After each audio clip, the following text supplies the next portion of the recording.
Hey guys, Jacqueline here with Zenith Home Loans. Thank you so much for joining us for another one of my Q&A sessions. Today, I am happy to introduce you to Ryan Anderson. Thank you so much for joining me today. I appreciate you taking the time. Absolutely. So Ryan, you are the owner of CrossFit Lodo.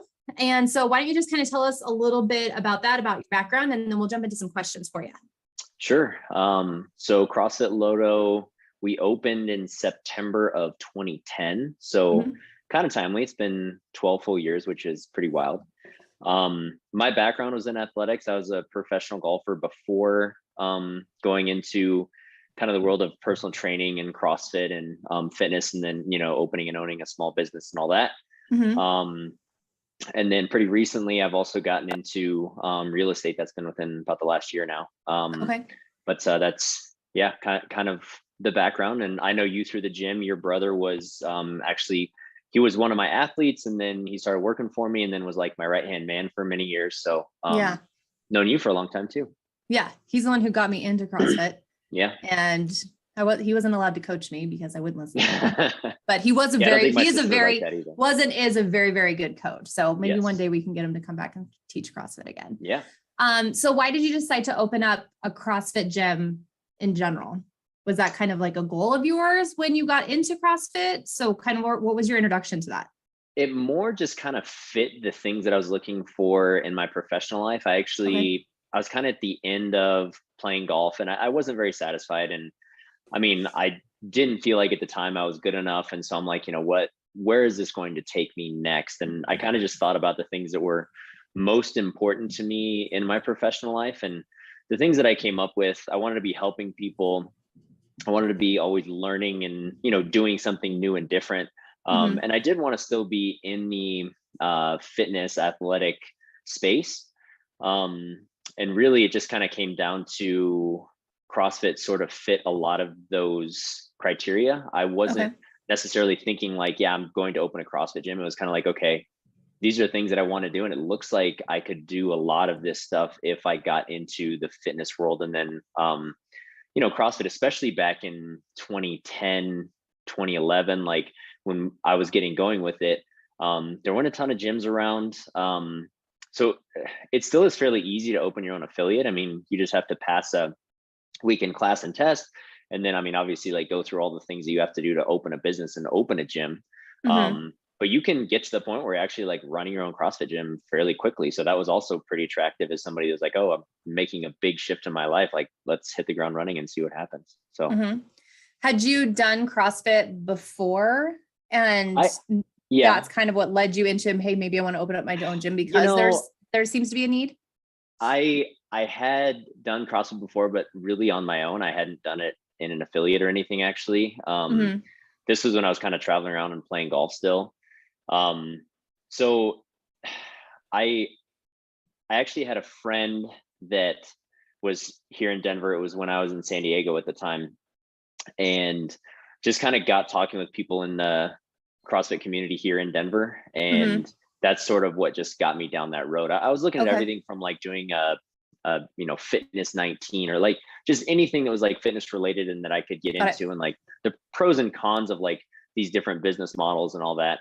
And again, I think the thing that really drew me to CrossFit was, I mean, the community aspect of it, the fact that I could get in and like start really helping people right away. It wasn't something that was going to take like 2-3 years. I could really get in and because again, I had a pretty big background in fitness, in athletic movement. I'd given golf lessons for the last 15 years. So it was like, I feel like this is something that I have kind of been around the edges of, but not actually like fully into. So I felt like I was ready in the sense that I could do this fairly quickly and be good at it. So. Okay.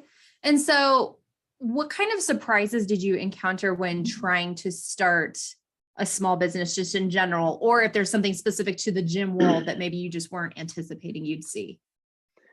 Having, I guess, dabbled in a couple different businesses now, like what's funny is the things that draws you to that business. I mean, that's like, okay, I like athletics, I like fitness, I want to be helping people. I mean, those are certainly things that you do in running a CrossFit gym, but then there's a litany of things that you're doing on top of that really do consume a lot of your time and energy. I mean, from, just like running your CRM to, oh, how am I going to market? How do I get people here to now I'm dealing with a landlord? Like, so the surprises are just those things. You're like, oh, I mean, it's sort of obvious that, yeah, those are pieces of what a business is, but they're not the reason that you get into the business in the first place. You want to be doing the things that really you spend not a ton of your time actually doing, which is, I mean, kind of funny, but those were the surprises early on. We're like, man, this is a lot on top of like those things that I want to be doing. So, right. You got to do some of like the necessary work in order to get to the fun part. Right. Cool. What would you say are some of your greatest successes that you experienced in the early days of opening up Lodo? I feel like early on, just kind of holding it all together. Because, CrossFit was very new. There was a lot of growth early, and then just like, learning about managing people, because so I had played professional golf and I've been on teams and stuff, but like now people are like, they're employed by me, they're getting paid by me. They're not only that, but now people are coming to my gym to like learn about fitness and teaching them how to do an Olympic lift or a gymnastics movement. It's like, okay, these are all new and different experiences. Again, I had some experience in being a coach, but there was so much that was just like new and different. And I think that just managing those things and still seeing the growth, and then having people that were having successes, whether it was like, lifting more weight or like doing their first pull-up or whatever it was that they wanted to come in and do, is like, oh, like these are things, this is why I wanted to do this. They are being successful at the things that they're coming in here to do. And along with that, the membership is growing, revenue is growing. Like those were the things that I was the most proud of, for sure. Yeah. And then what about setbacks? Is there any major setbacks that you remember from the early days? I think early on, and I mean, it's still the case to this day, but early on, anytime somebody leaves your gym or leaves your community, it feels like a setback. I mean, especially in a CrossFit gym, because, in those early days, there might've been 50, 80 members, something like that. And even now, even if you have a few hundred members, it's a big CrossFit gym. So, everybody. So anytime you get that email that, hey, I'd like to cancel my membership, especially early on, like you have that moment of panic, like, oh crap, like, am I not doing well? Like, and then, those setbacks, I think just over time, you can just start to feel like that's just part of life. I mean, people start doing different types of fitness, or they're just moving across town and there's nothing you really could have done to keep them there. So those setbacks of like, just feeling like you were somehow letting somebody down because they didn't want to be a part of your gym or your community anymore. But I do think, over time, you start to just kind of put that in perspective and just hope that like you left them with maybe some new knowledge about how they could be healthier. Like maybe they do love CrossFit and they're just doing it somewhere else, so they have this vehicle to be healthy. Like, and in the end, it's really not that big of a setback, I suppose. Yeah. There seemed to be like a big boom of CrossFit gyms in Denver around the same time that Lodo was opening, and that maybe that's not quite the case anymore. Have you guys noticed a big shift in people participating in CrossFit? Like, have you seen your membership expand as some of these, because I know a handful of gyms have closed, obviously not all of them, but I feel like they're not as, and I'm not in the CrossFit world anymore, so I might be wrong, but it seems like there's not one everywhere anymore that you're seeing as frequently as maybe you were in around the time that Lodo opened. Yeah. So I'd say a couple ways to look at that. Like, CrossFit as like an entity, as like a governing body, I suppose, is pretty libertarian from the top. And so in those early years, there was a lot of expansion, because there was a lot of people like me that were like, oh man, I can get into this and I can like start this business and like, let's see what happens. Right. And I think what has happened is we've seen, because, in your normal commercial lease, you're looking at like 3 to 5 years. And so people ran their business for like 3 to 5 years. And maybe at the end of the day, they're looking at it like, man, I can't make this work. I'm not making enough to like, even if I like this, even if I'm good at it, it's just not working. So we've seen a lot less gyms open up and a lot more closed down. But I think, along with that, the market has shifted in that CrossFit's not necessarily like the new and cool thing anymore. Right. I mean, I love CrossFit, and there's a lot of people that haven't tried it, that do it, that love it. There's a lot of people that have been doing it for many years and still that's the only way that they can work out. But I would say that there are people that are like trying other things, or, whether it's Pilates or yoga. I mean, especially like in a market like Denver, there's so many things to do that Right. we do see a lot of like ebb and flow of even seasonality. Like people will drop their membership for the winter so they can ski more, Mhm. So we definitely have noticed some of that. But I think, just keeping that core, and again, like that's, I guess, the benefit. You don't have to have 500 people be a part of your gym to have a successful gym. You need, a tight knit unit of people that just want to be a part and be healthy. And, I think we've always done a pretty good job of that. Yeah. Would you attribute that fact to the longevity of Lodo? Because you guys have been around for quite a while, 12 years now. Yeah. I think that what our strength is, and what I hope that I purvey from the top, and what I've always liked my coaches to convey as well, is like, this is just a part of the puzzle. Like you don't live to come to the gym. Like the gym is the thing that you do to make everything else better, whether it's I have better energy through the day, or like, my cholesterol is in a better place than it was last year because I've been working out. Like those are the important things. So Right. keeping it in its place, like, that's one of the things about CrossFit, is that it's a cult, and it's one of the strengths, and I think also one of the detriments to maybe gyms that haven't been as successful for as long, is like, I mean, this is a really important part of your day, and like I want you to have a lot of fun while you're here, but like this is just like one piece of it. Like you're not living Right. for this, you're doing this so you can live outside of here and just live better, whatever that means to you, Mhm. whether you're skiing more, whether you're having more energy with your kids, like whatever that is. Yeah. Lodo's seen a lot of growth over the years as well. So you guys have expanded locations, you've moved to different locations. Now we're just down to the one location. How do you manage that kind of growth and like the kind of ebb and flow of the business without stretching yourselves too thin to a point where you're like, hey, this might not be working anymore. Maybe we need to close our Sure. doors or reevaluate what we're doing. I mean, I think we just stick to what we do and what we do well. And again, I think that from the top, that just means that we want people to be there that are having fun and that are happy doing what they're doing. They want to show up, they want to put in the work. I mean, I can design a perfect program, but if you don't show up, it doesn't really matter how good it was, or on Mm-hmm. paper, it's going to be great. Like I want you to come in and have fun. And so I think what we've been able to do is continue to be a place where people can come work hard, but like on top of all of that, like they actually want to be there, because you have to want to be there, unless it's just not going to be sustainable that way. Now we Yeah. have like expanded, we've tried new locations, we've done a lot of different things, but underneath that, and like everything that's carried us into whatever is next, is like that piece of it. Like we want you to want to be here. So like that's our job. Like the workout, yes, it needs to get results, but like you want to have fun. Otherwise, it doesn't matter what the workout is. You're not going to get results because you're not going to be here and you're not going to be working out. Right. Right. What do you think your goals are for Lodo as we go into the future? So as you alluded to, we just moved into a new location here Mm-hmm. about 6 weeks ago. Mm-hmm. So like in the immediate future, my goal is really just kind of see how our demographics have changed, like whether we're drawing a different group of people in now that we're a little bit more out of downtown than we were. Mm-hmm.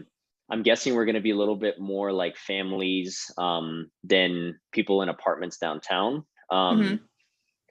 So just kind of locking in with how those needs of like getting somebody to come in, be happy with the workouts, with the community, like all that, what has shifted with that. And also, how do we market? Like, what do we need to change to bring somebody in that might look a little bit different now than it was even 2-3 months ago, just based Right. on having maybe a slightly different clientele. Right. So getting all those things kind of locked in, zoned in, and then, continuing with having good people in place so that it can continue to run. I mean, with me giving a lot of input, but I mean, I have 2 full-time managers now that do a lot of the day-to-day stuff. And I mean, I still help them when they ask me questions and things, but they also have a lot of autonomy to, be in charge of other people's fitness and health and community and marketing and all those things. So continuing to like let them grow and be even better at what they do, so that I can just be, I mean, I'd like to move into more of like, I'm just kind of like consulting and helping where I'm needed kind of thing. Like I feel like that's why you open a business, is so that it runs on its own. And I mean, it's like a kid, it grows up and now it's doing its thing and you're just proud of Right. it. So that's what I'd like to continue to see it do. Right. What made you guys move to this new space?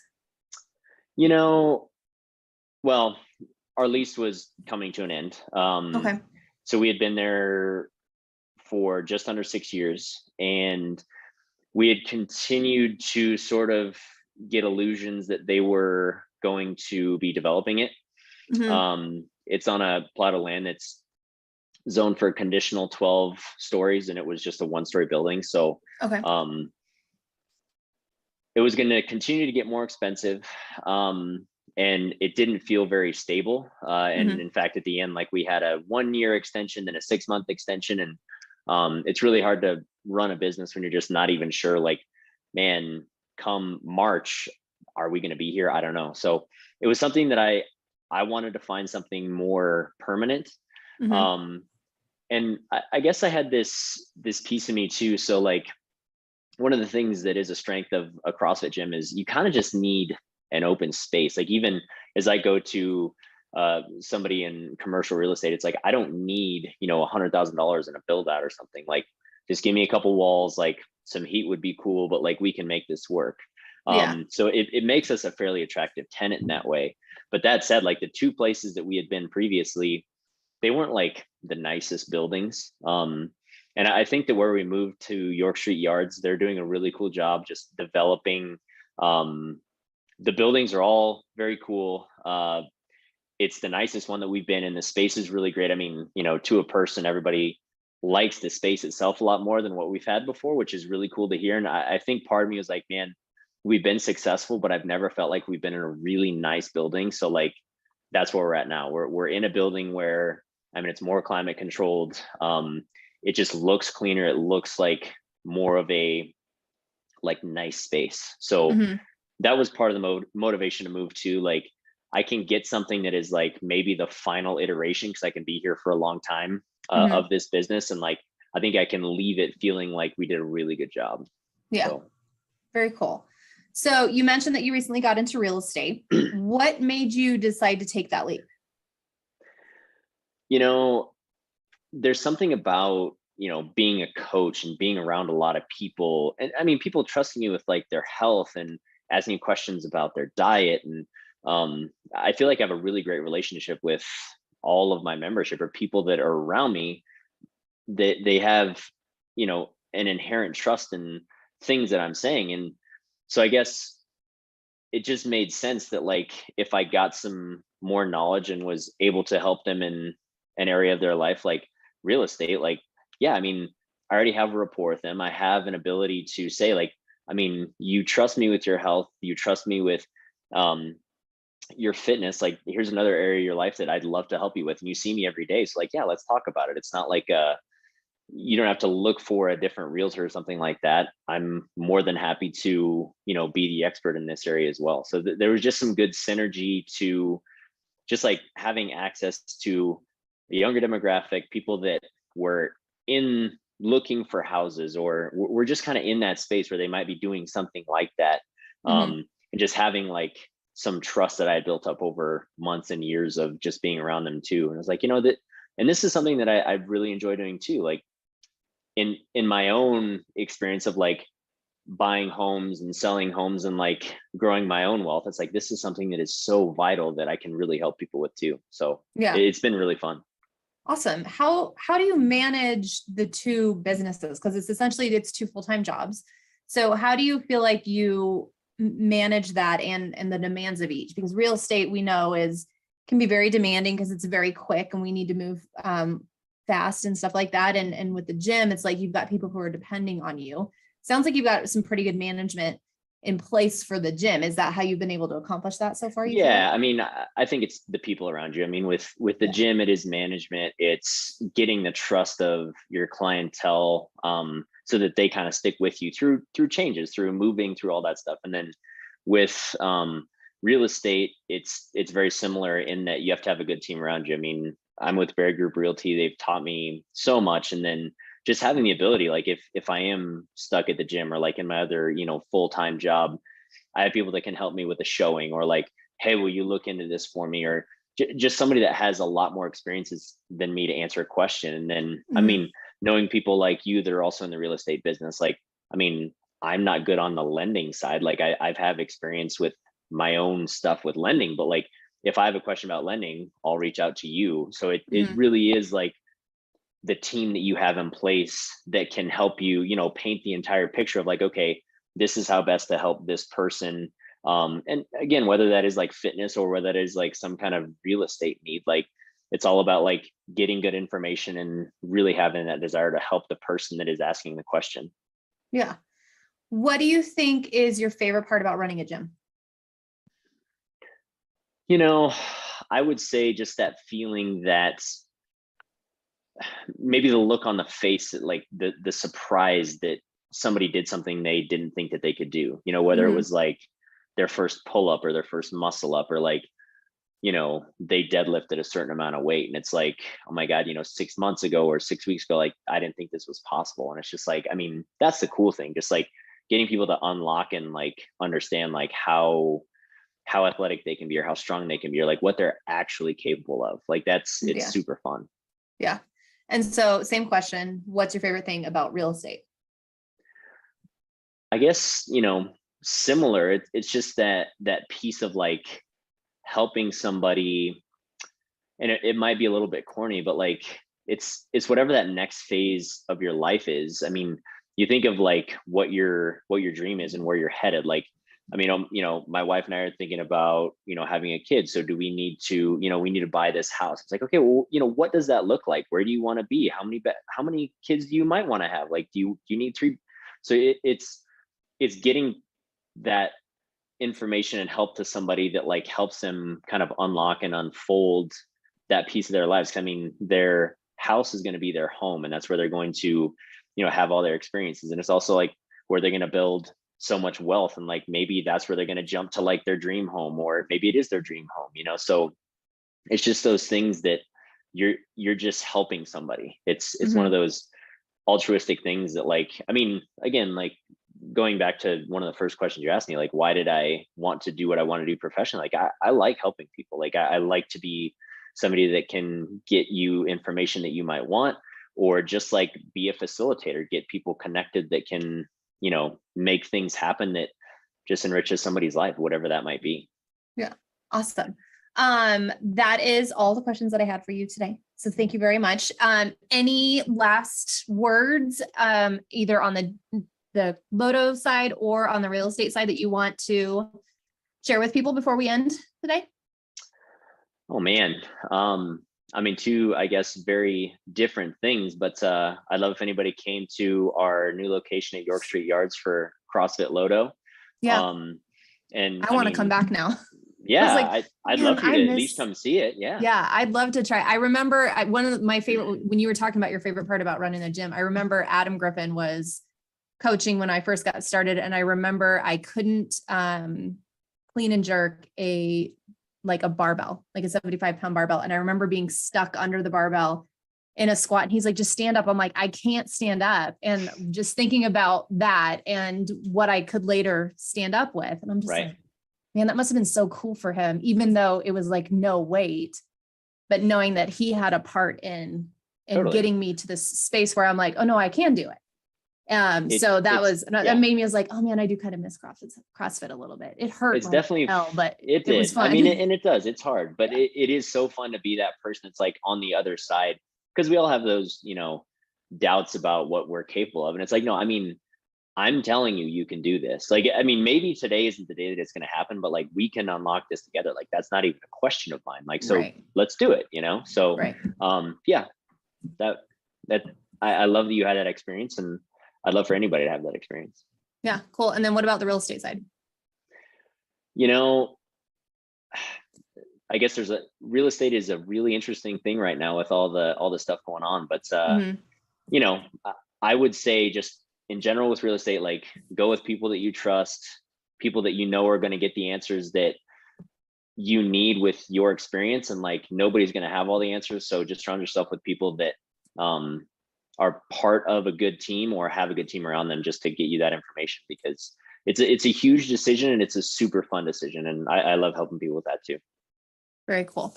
We'll include all of the information for CrossFit Lodo and for your real estate world as well, so that people can get in touch with you and maybe come and check out the gym. But again, I really appreciate you taking the time to chat with us today. Thank you so much. Absolutely, Jacqueline. Thank you. Thanks.